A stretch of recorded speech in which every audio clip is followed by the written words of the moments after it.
These sloping structures are often used as a euphemism for life, as they're full of ups and downs, twists and turns, and surprises around every bend. And these humongous modern marvels have come a long way since the day of ice tracks. Taller, faster, longer, more airtime, meticulous theming, and non-stop thrills are the name of the game. Pull down your lap bar, hold on tight, and get ready to enjoy a radical ride. All clear.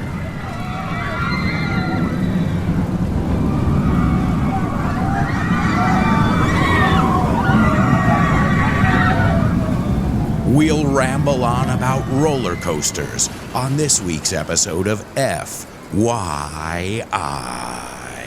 Welcome to For Your Info. En inglés. You got it.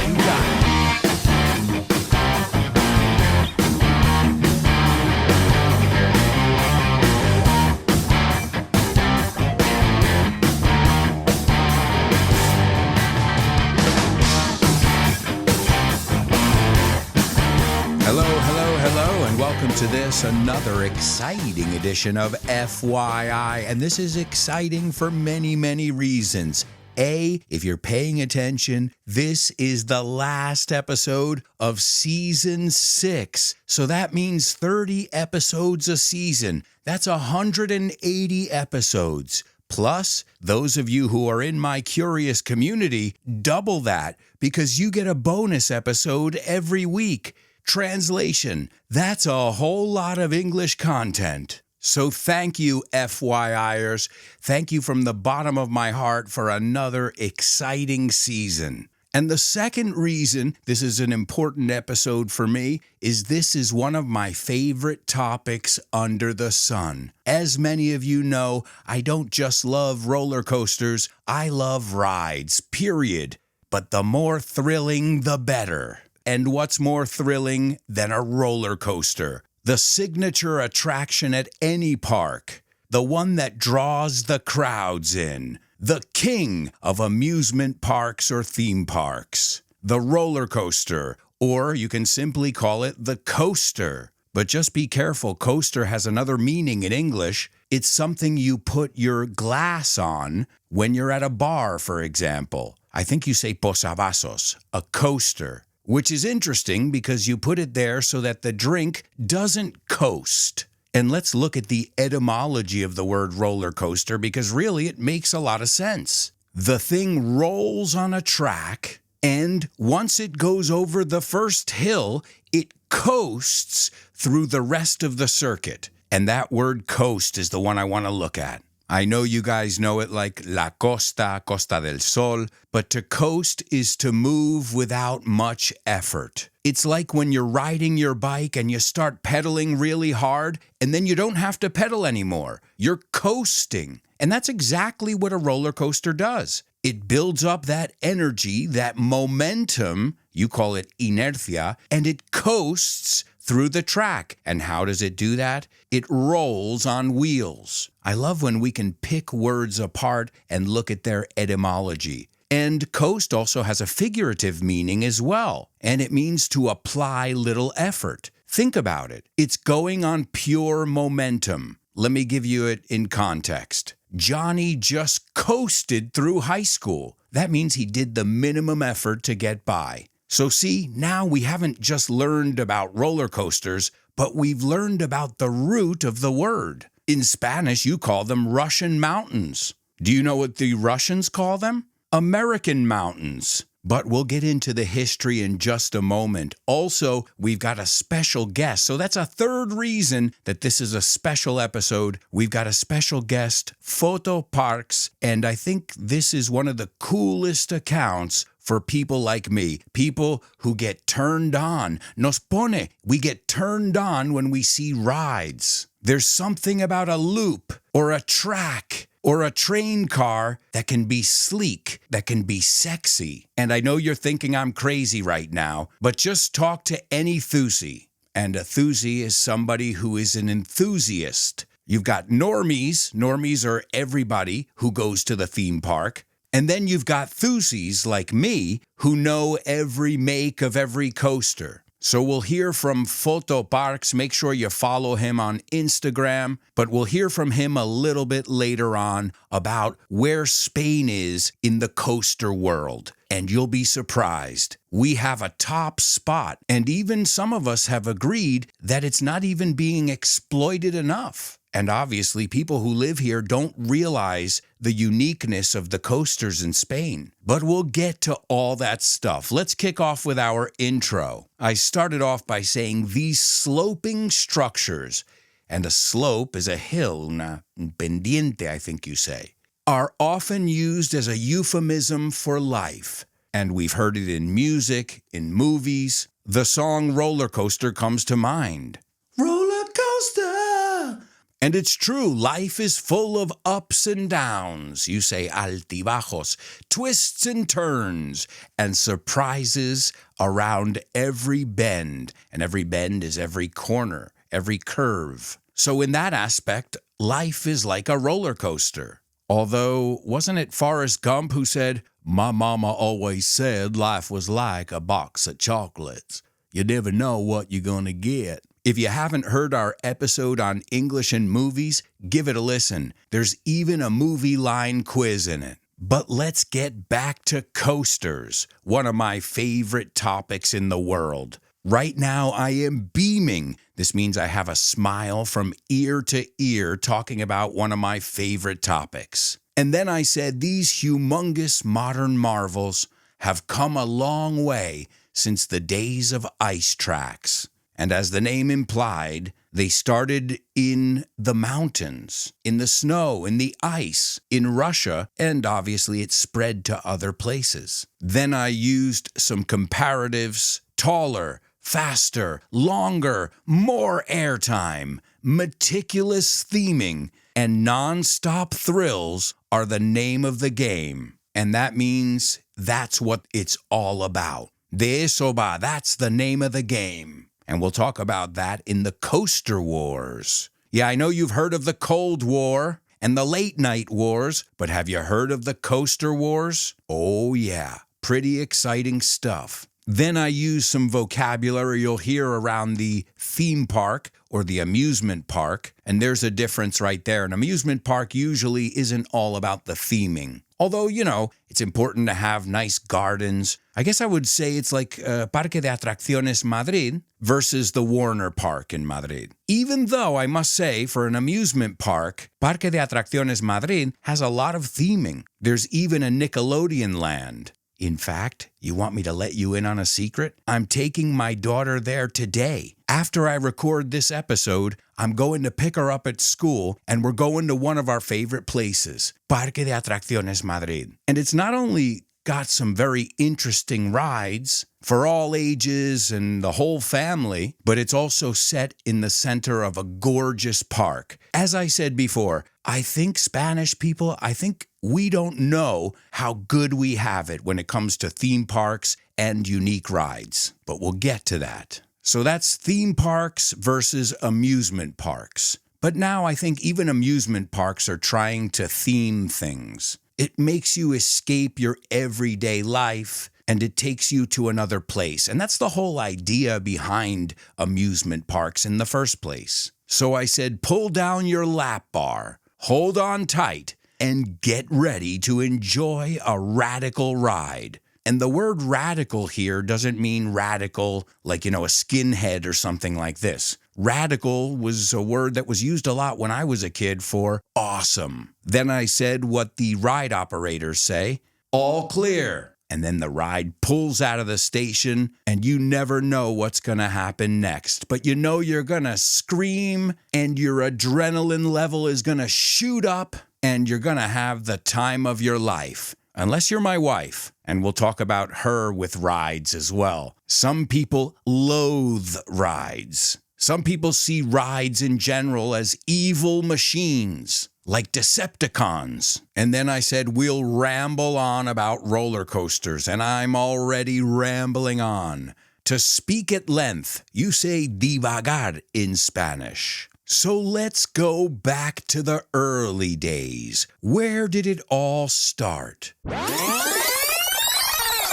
Here we are in 18th century Russia, and I am standing here in front of a beautiful slide made of ice. I have a sled, and I even have a wheeled cart, and I send it down the hill, and everybody screams and has a good time. All right, that was a really bad Russian accent. But what I'm saying is in the 18th century in Russia, they had ice slides. And that's a great word. Slide is tobogán, and slide is deslizarse. So you slide down the slide. I love it when English makes sense like that. It makes my job easy as a teacher. So really, roller coasters came from sleigh riding, because this is something we did where I grew up as a kid. We would go sleigh riding every time there was a snowfall. And I remember we would make jumps. So we were even adding elements. You could say there's a direct connection from sleigh riding, trineo, I think you say,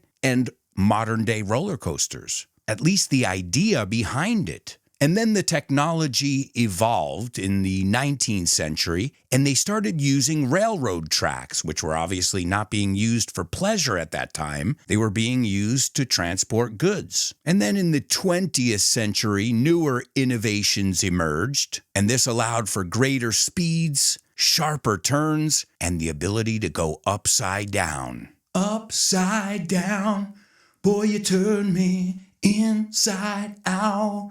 Round and round. And by the mid to late 20th century, these elements were all intensified with the introduction of steel roller coaster designs. But this is roller coasters in a nutshell. We'll look at more specific innovations and milestones in just a moment. And did you know Catherine the Great of Russia has a roller coaster connection? She was a huge fan of coasters. And she constructed a summer version of the ride at her estate in 1784. And this, unlike the other ones at the time that were made of ice and snow, this one actually used wheeled carts instead of sleds. And they would coast along grooved tracks. So Catherine the Great, one of the first recorded thuses. As I said, they call them American Mountain or Sliding Mountain. But back then, they were only for the elite. Imagine that now, telling somebody, oh, you can't go on this roller coaster. You're too low class. But back then, it was a luxury. There weren't mega theme parks with 20 coasters like there are today. So Russians loved the idea of sleigh riding, of putting a cart on a track, whether it be with ice or eventually wheels. And then this spread to France. And there was a huge boom in France. And this was due to the Russian soldiers that occupied Paris from 1815 to 1816. This was after the defeat of Napoleon at Waterloo. So this Russian amusement of sledding down a steep hill really started to catch on in France. And in 1817, a French banker named Nicolas Bourgeon opened up the Parc Bourgeon, an amusement park on the Champs-Élysées, right smack in the middle of Paris, along the river. And its most famous feature was the Promenades Aériennes,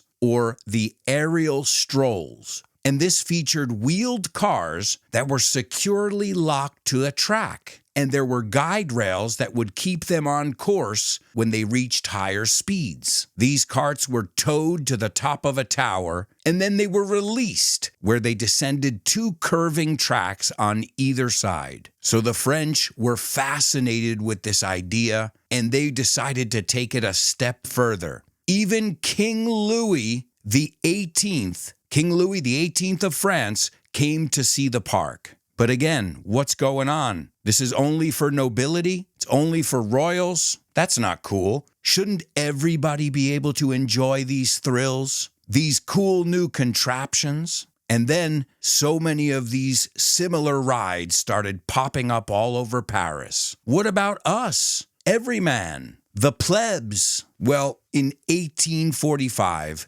a new amusement park opened. in Copenhagen called Tivoli Gardens. And this was finally a park that was accessible to the middle class as well. But seriously, now many more people could experience this new phenomenon. And if you've heard of Tivoli before, there's a reason for it. This is where Walt Disney got the inspiration for Disneyland. And Disneyland was definitely a turning point as far as theme parks are concerned. Some would say it was the first. Again, there were parks before Disney that had theming, but Disney took it and ran with it. He went the extra mile, but he was inspired by his visit to Copenhagen, his visit to Tivoli Gardens, a park for almost everybody. And these new parks featured roller coasters as well. They were part of its permanent attractions. The first permanent loop track was also built in Paris from an English design.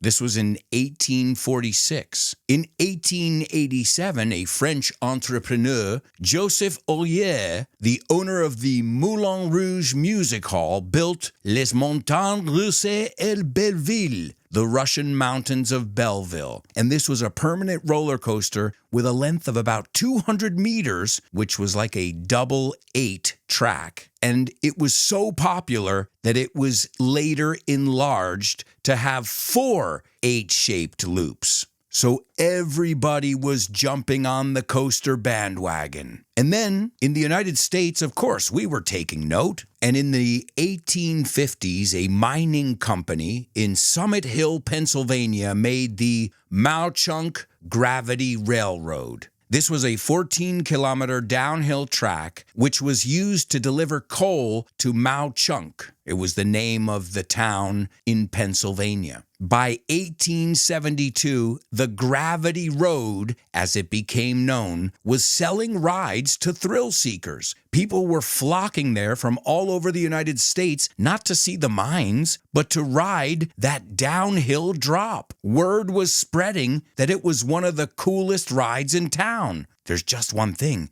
It wasn't supposed to be a ride. It was a way to move coal. But railway companies were paying attention, and they saw that maybe if they had similar tracks, well, they could attract people and make money in their downtime when they weren't shipping cargo or days when ridership was low. So as you see, in the beginning, it was linked more to sleds and toboggan-like things. Then it became linked to the railroads, which is more like the modern tracks they use these days. But it was a lot of different ideas that came together. And no man, perhaps, contributed more to the world of coasters than Lamarcus Adna Thompson. He is best known for his early work developing roller coasters. He invented the scenic railway genre. He's also known as the father of the American roller coaster. Over his lifetime, he accumulated nearly 30 patents related to roller coaster technologies.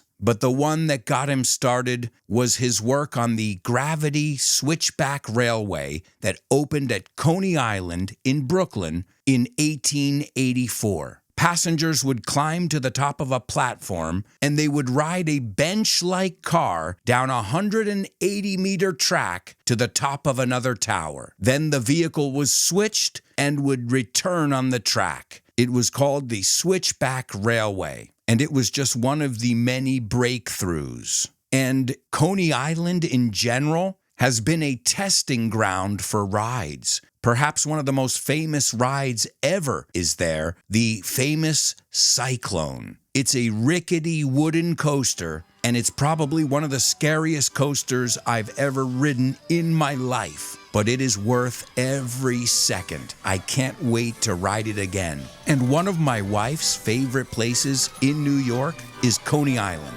You've got some really cool historic rides, such as the Wonder Wheel as well. And it's a stone's throw from New York City, a subway ride away. And on a hot summer day, you can even go swimming in the beach. Just be careful with the syringes. I'm just kidding. Or not. Well, either way, if you go to Coney Island, you will feel like you went back in time.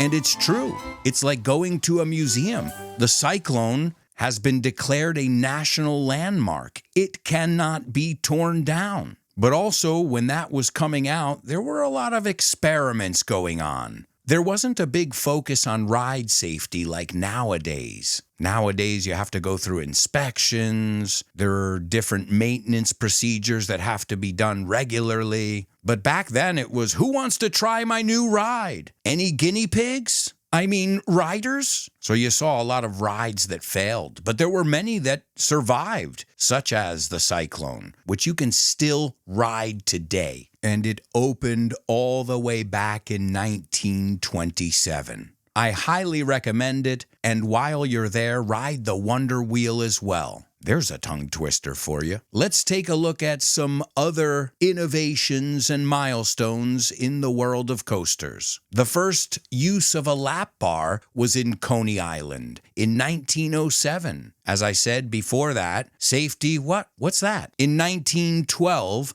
the Scenic Railway opened at Luna Park in Melbourne, Australia. At the time of this recording, it is the world's oldest continually operating roller coaster. In 1919, the first under-friction roller coaster had been developed by John Miller. And under-friction, or uplift, or upstop as it's called, is a device that keeps the train from jumping off the track. And of course, what happened after 1927, when the Cyclone came out and it seemed like the sky was the limit? The Great Depression, then World War II, and this completely put a hold on coasters, on amusement parks in general. We had bigger fish to fry, and people didn't have money to spend on leisure. So coasters and theme parks basically disappeared, at least as a priority,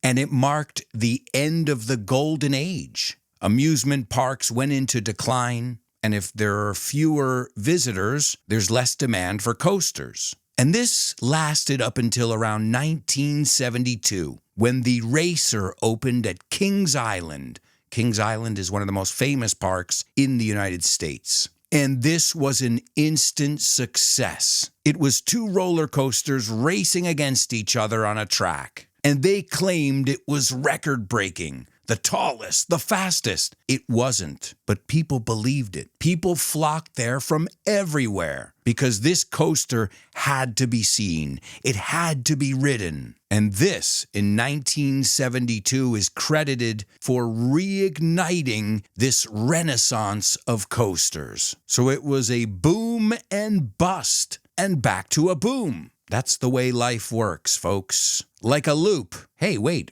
Are we comparing life to a roller coaster again? Of course we are. And also this helped kick off the coaster wars. Now people realize the importance of having a good coaster. Or maybe not a good coaster, but one that people were talking about. Because it was the tallest. It was the fastest. It was unique. It had the most inversions. Whatever the gimmick may be, they realized coasters are the key. And then a company named Arrow would come and steal the show.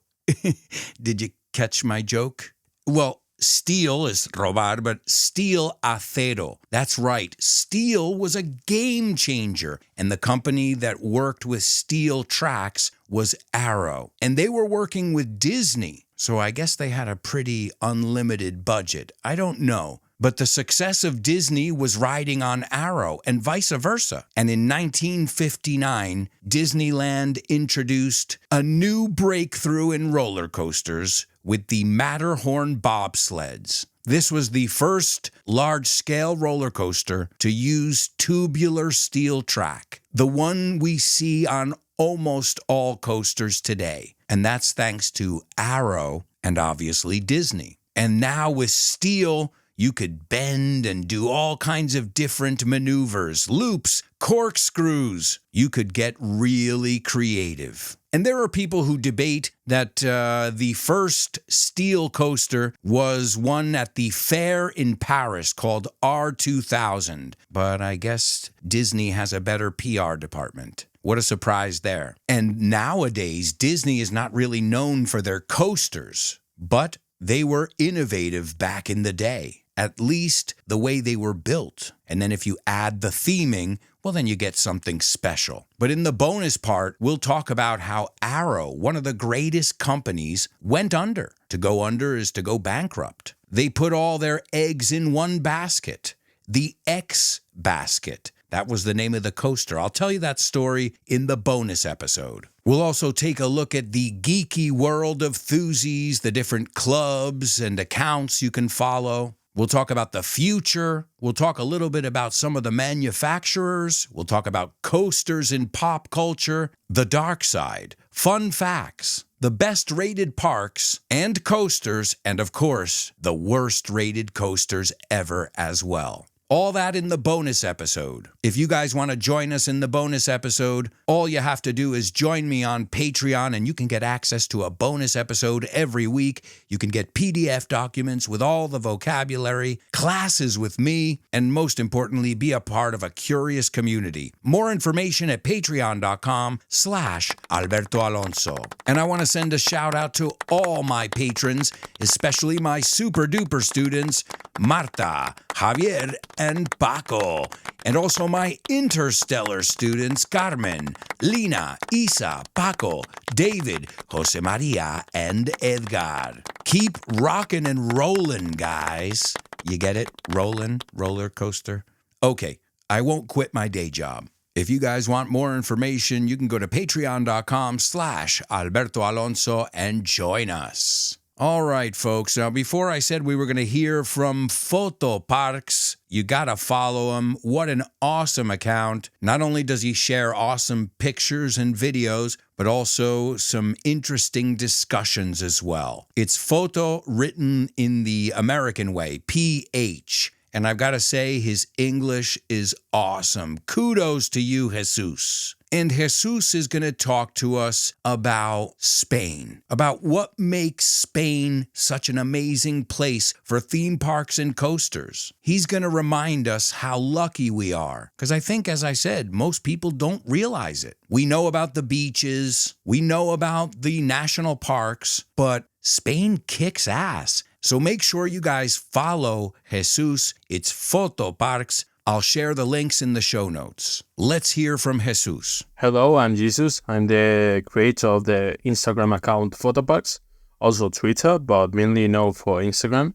And today Alberto took me here to talk to all the people in the podcast a little bit more about the theme park culture in this country, especially about the most remarkable coasters we have here.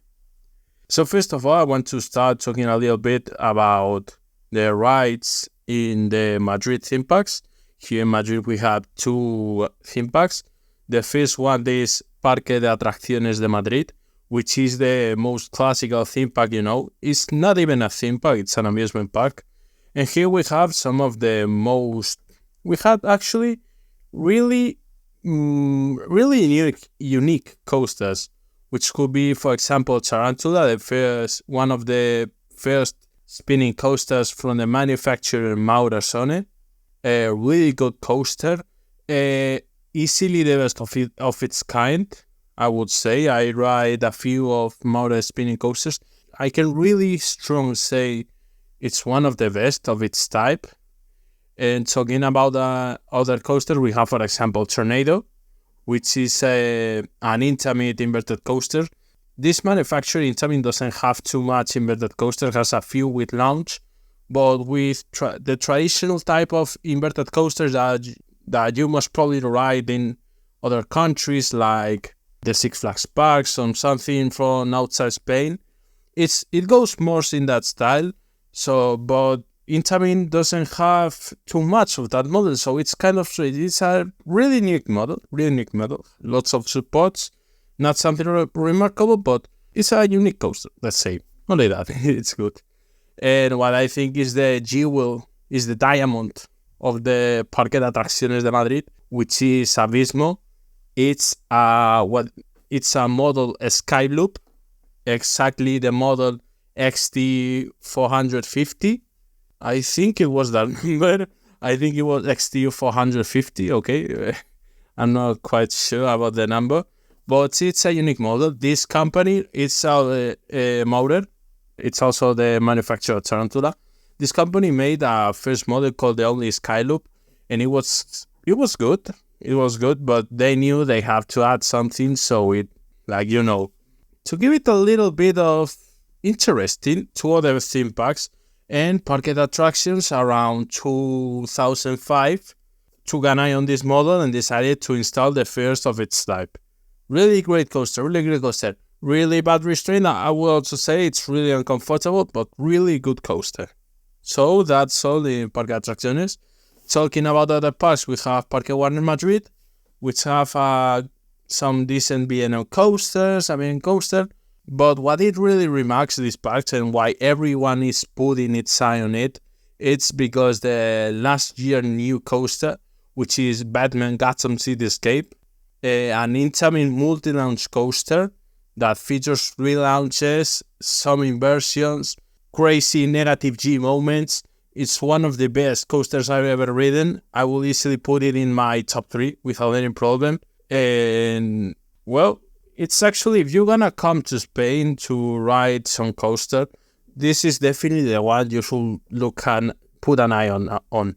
It's really, really good. It's amazing. Talking about other parks, we also have Fuerteventura World. In this case, not in Madrid. It's in Tarragona, in Catalonia. We have Fuerteventura World with the biggest, tallest and fastest roller coaster in Europe, which is Red Force. I didn't have the chance to try it, but it actually looks nice. From what I've heard, it's not that good. Even with all those records, it's just mainly element, which is the top hat, which is like a climb and it goes down and instantly to brakes, nothing else. It's really, really short, this type of coaster. So I will go explain to it because it doesn't have anything more. But actually, in Fuerteventura, you have what I think is the second best coaster in Spain, just behind Batman Gotham Cityscape, and which for many years, almost a decade, it was the best coaster in our country, which is Shambhala. Shambhala, it's an amazing coaster. It's a hyper coaster, what it's called, the model. It's manufactured by Bolliger and Mavilar. This is the type of coaster that you imagine when someone talks to you about roller coasters, you think just a drop, climbs, it's all you think about. The typical generic roller coaster. Shambhala is exactly that, but not in a bad way. It's a really, really good coaster, really good forces. If you're gonna come to Spain for theme parks also, this should be your second option because it's really, really good. And that's all. Sorry for explaining myself a little bit, for taking so long. I was hoping to be a little bit shorter, but I think that's good. I'm really grateful to be on this podcast, and see you.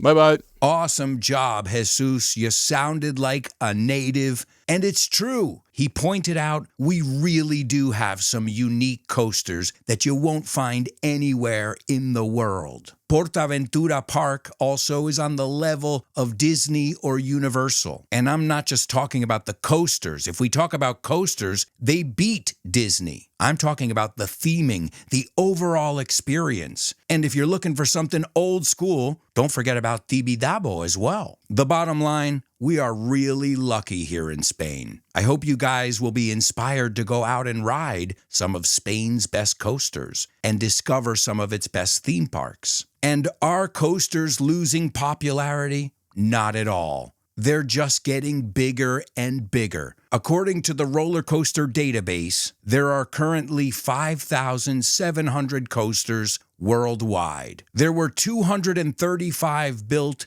in 2021 alone. And that was a weird year, if you remember. Coasters are on the rise. There's no doubt about it. They are the undisputed king of any park. So thanks for joining me.